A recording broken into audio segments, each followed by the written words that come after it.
chapitre 21, verset 24.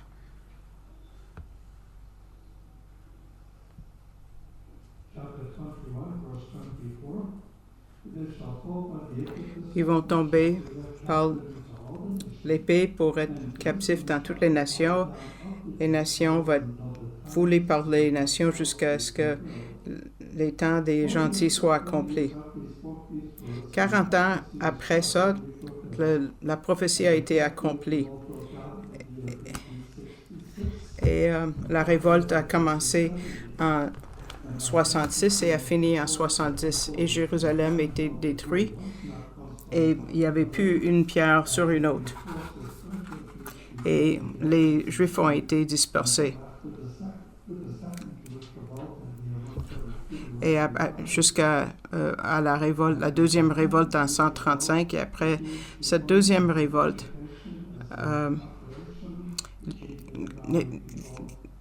les Juifs sont devenus nomades après 135 jusqu'à 1948, quand Israël est devenu un État.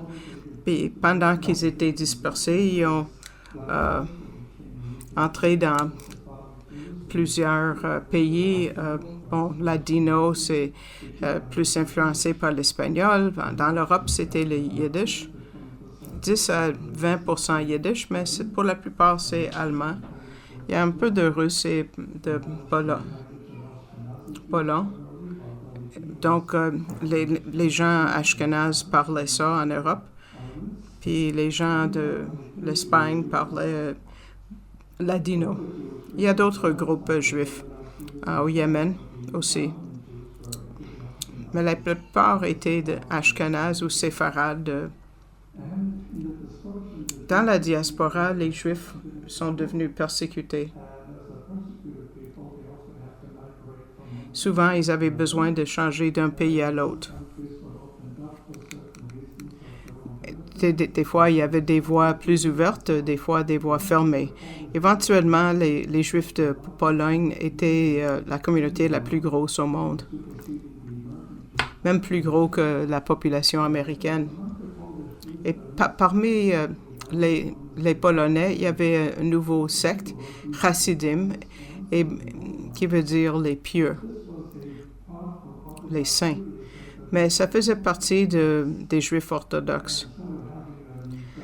Donc, au lieu d'avoir des rabbins qui changent, dans les Chassidim, c'était divisé en divisions. Puis il y avait une personne qui était le chef de chaque division. C'était le cas de mon grand-papa, qui vivait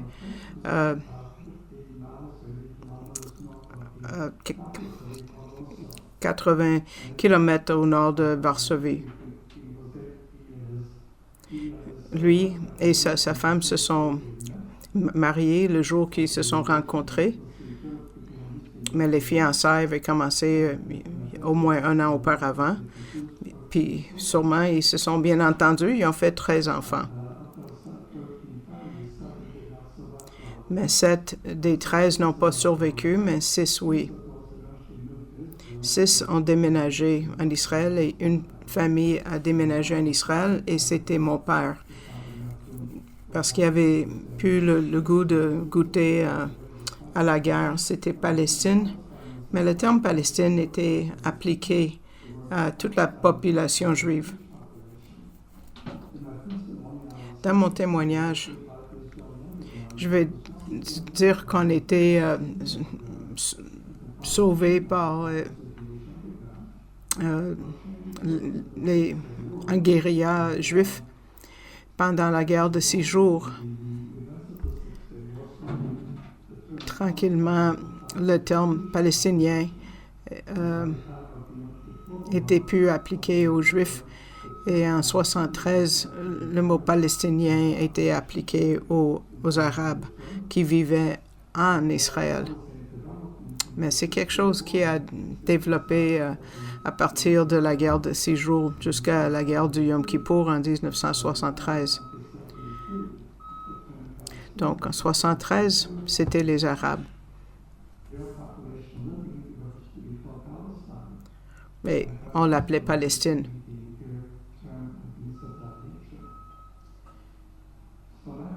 Donc, ma famille a grandi du côté de mon père en Pologne pour 2 siècles. Ils sont devenus un élément fort dans la communauté juive en Pologne. Du côté de ma mère, elle venait de la Russie.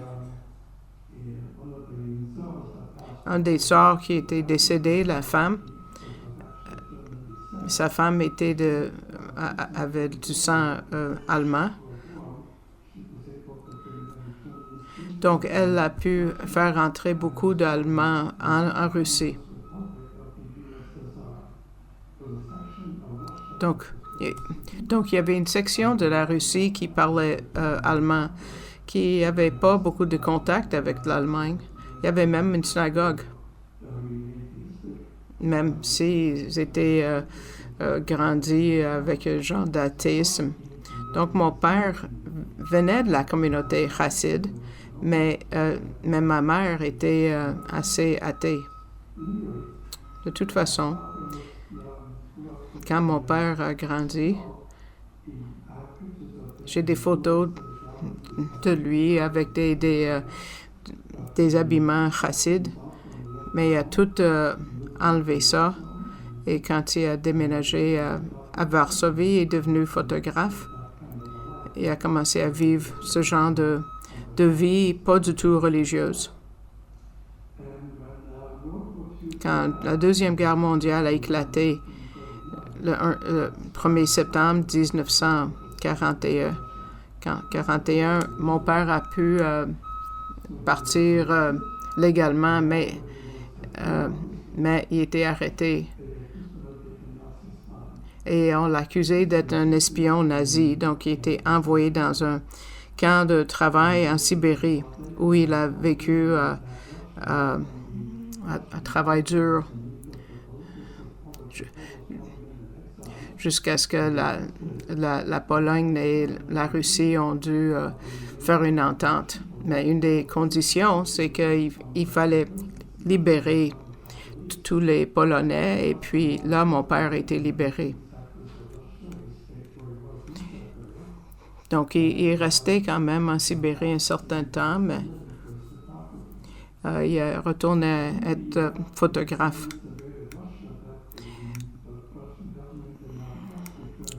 Mais les Russes n'ont pas fait confiance aux Polonais. Donc, tous les gens, surtout les Allemands et surtout des Juifs, ont été envoyés en Sibérie.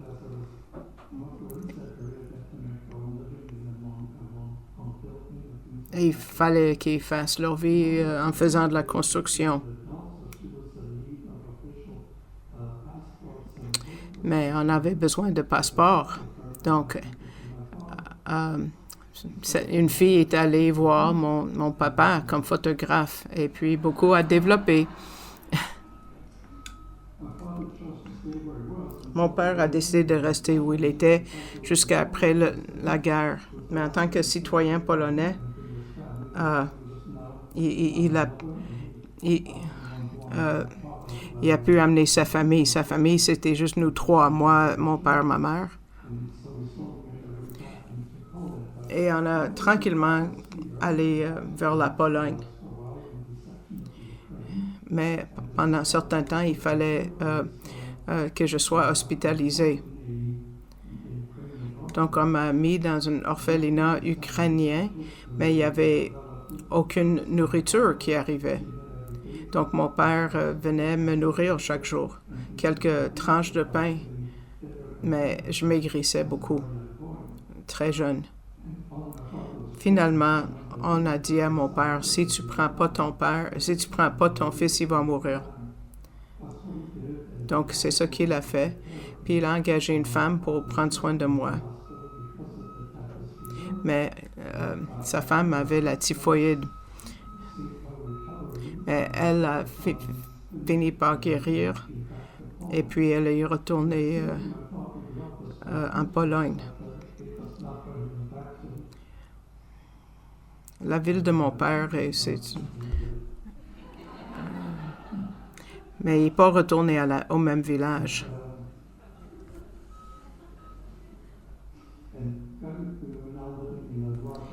Et on vivait dans un village plus gros, à Krakow,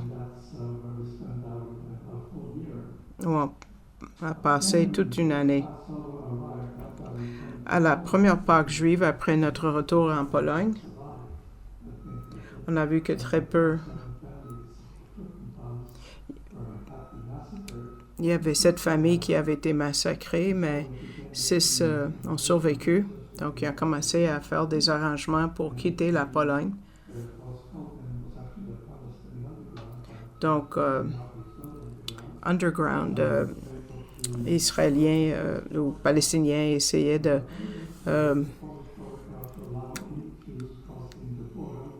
laisser des Juifs entrer en Tchécoslovaquie. Maintenant, c'est la République tchèque, de traverser la frontière.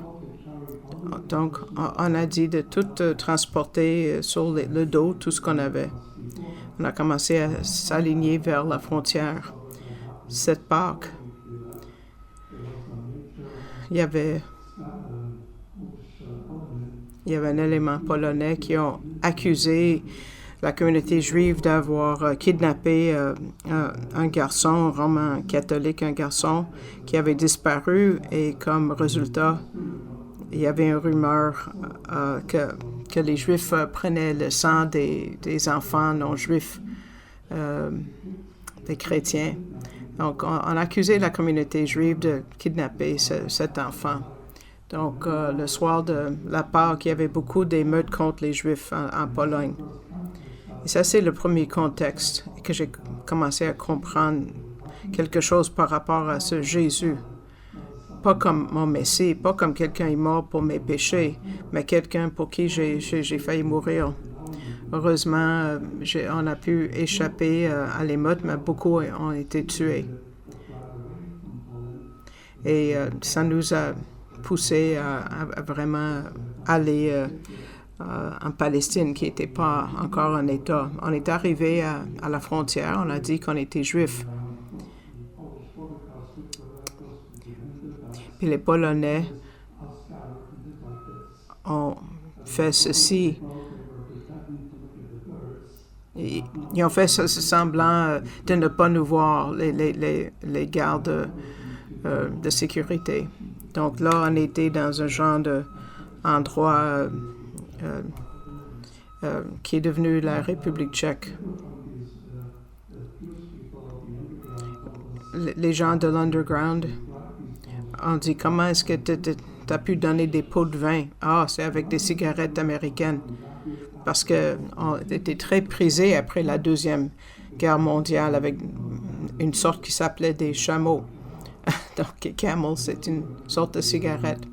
Donc, c'est par chameau qu'on est parti. Si vous vous rappelez les annonces, je peux dire, j'ai fait 1 000 à pied, c'était leur annonce. C'est ça ça a pris pour sortir du pays. Mais finalement, l'underground juif nous a fait sortir. Et on est allé à pied assez loin, en République tchèque. Et puis on passait à travers en allant vers l'Autriche. Et là, il y avait des gardes tchèques. Quand on était au point de traverser, après plusieurs semaines d'aller à pied, on avait découvert que le gouvernement tchèque s'était effondré et est devenu communiste. Donc, les gardes avaient été enlevés de la frontière. On laissait traverser uniquement des Grecs. Mais on a eu la nouvelle, puis fallait que ça brûle, qu'on brûle tout ce qui nous identifiait comme Polonais. Tous les papiers, certificats de naissance, passeport, toute identification. Et de faire semblant qu'on était des Grecs. On s'approchait les Russes à la frontière et il n'y a personne parmi nous qui était grec. On ne pouvait pas dire un sacré mot de grec. mais les Russes non plus. Et grâce à ça, on a pu traverser. À la dernière minute, un des membres de Jewish Underground a été tué, malheureusement. Tous les autres ont pu traverser en République tchèque. Et on est entré en Autriche. Et là, les Américains ont pris le contrôle qui nous a emmenés dans ce qui était l'Allemagne de l'Ouest. Et pendant 5 ans, on est resté dans des camps pour des personnes déplacées. C'était des Juifs. Et d'un camp à l'autre. Les Juifs partaient ailleurs dans le monde, donc les camps ont rétréci. Et nous, on a eu les papiers pour avoir des papiers pour les États, mais ça a pris 5 ans. Pendant ces 5 ans, j'ai commencé à apprendre davantage. Et il y avait un pasteur luthérien, un vrai croyant, qui parlait allemand. Et sa première responsabilité, c'était de donner des vêtements aux réfugiés juifs que nous étions. Et dans ce camp, ULM, c'est le nom de la ville. Puis on vivait là pendant plus d'1 an. Donc lui et sa femme ont rendu visite à notre famille souvent. Je n'étais pas souvent dans ces conversations-là. Mais il nous a donné une revue pour quand on devait arriver aux États. Une revue qui était par le peuple choisi, Chosen People Ministries.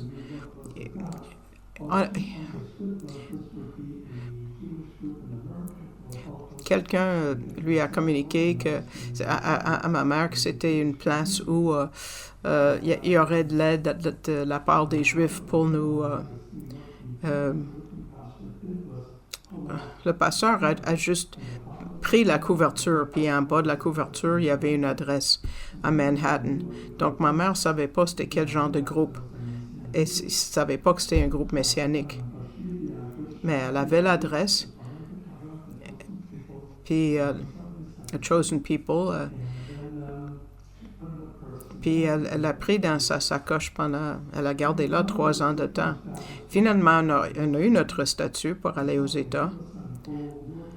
On est allé dans un vieux bateau militaire qui était lent, le QE, passant 3 jours. Mais ça a pris longtemps pour traverser. Donc, ça a pris 10 jours. On est arrivé à New York et j'ai vu le statut de la liberté, mais je ne savais pas c'était quoi. Quelque chose que j'ai appris plus tard, mais je me rappelle l'avoir vu. Mais on a commencé à grandir à New York. On a vécu là 7 ans, dans une place. Mon père a trouvé du travail comme photographe. Il a travaillé ailleurs dans un studio. Il a fondé son studio. Puis on a déménagé à Los Angeles. Et là, il y avait de l'opposition.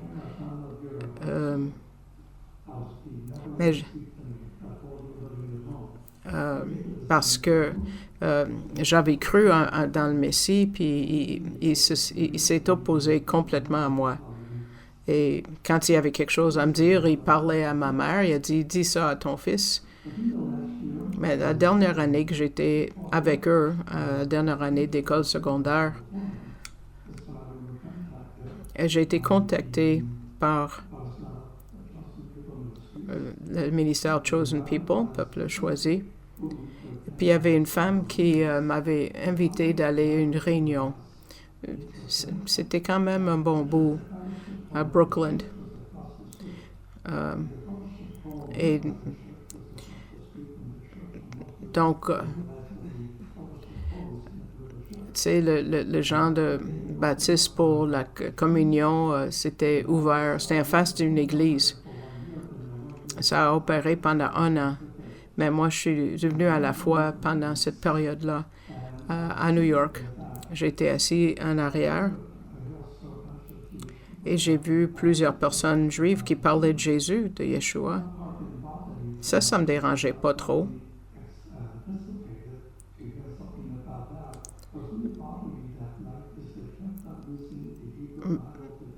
Mais ce qui me dérangeait, c'est qu'ils utilisaient la Bible hébraïque. Parce que mon père m'a enseigné dans les Écritures que la Bible hébraïque, c'était, oui, un livre juif. Et tout ce qui concernait le Messie devait y trouver. Mais eux, ils citaient les choses par rapport au Messie de ma Bible, qui parlait de Jésus. Mais ils n'étaient pas censés d'être nulle part dans ma Bible. On pouvait pas être juif et chrétien, c'était être deux choses en même temps. C'est pas possible. Mais la personne qui m'a invité en premier m'a vu, et avec mon attitude, s'est assis avec moi et a commencé à me montrer des versets. Elle a commencé à me donner un Nouveau Testament et m'a dit de le lire et qu'on pouvait en discuter la prochaine fois. Mais j'ai dit oui, pas parce que j'étais ouvert, parce que... Donc, j'ai commencé à le lire moi-même, même le premier verset. Ici, les générations de Yeshua, le Messie, le fils d'Abraham, le fils de David, en Matthieu 1.1. Tu ne peux pas être plus juif que ça. Donc, le Nouveau Testament était assez juif, puis ça m'intriguait. J'étais proche de finir le Nouveau Testament. Je suis retournée à ce centre et j'avais plus cette attitude de colère. Et ce soir-là, on a fait une comparaison entre les prophéties par rapport au Messie de la Bible hébraïque qui a été accomplie dans le Nouveau, passé d'un à l'autre. Et avant cette soirée soit terminée, j'ai reçu Jésus comme mon Messie. Et je suis devenue schizophrène moi-même, juif et chrétien. Mais c'est comme ça que ma vie spirituelle a commencé. La première année, on était dans ce centre avec d'autres juifs messianiques, mais là, on a déménagé en Californie. Et j'avais pas de... Mais on avait de la famille en Californie.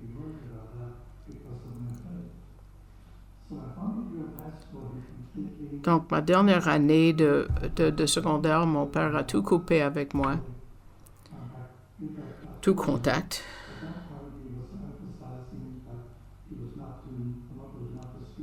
Même ma mère ne devait pas me parler.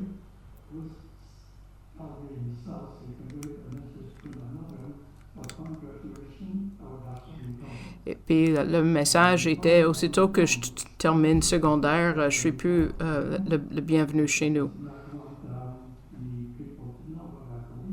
Et il s'était établi en Californie, mon père, puis il travaillait pour les synagogues, puis beaucoup de cérémonies, mais il ne voulait pas que les gens sachent ce que je croyais, parce qu'il avait peur qu'il perde son travail.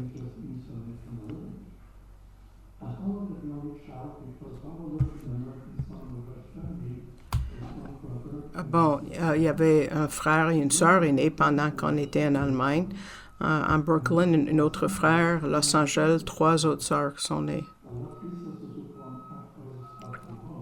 Les 3 dernières sœurs sont nées après que j'ai été coupée de la famille. Donc, finalement, j'ai commencé à travailler à New York et j'ai travaillé pour Chosen People.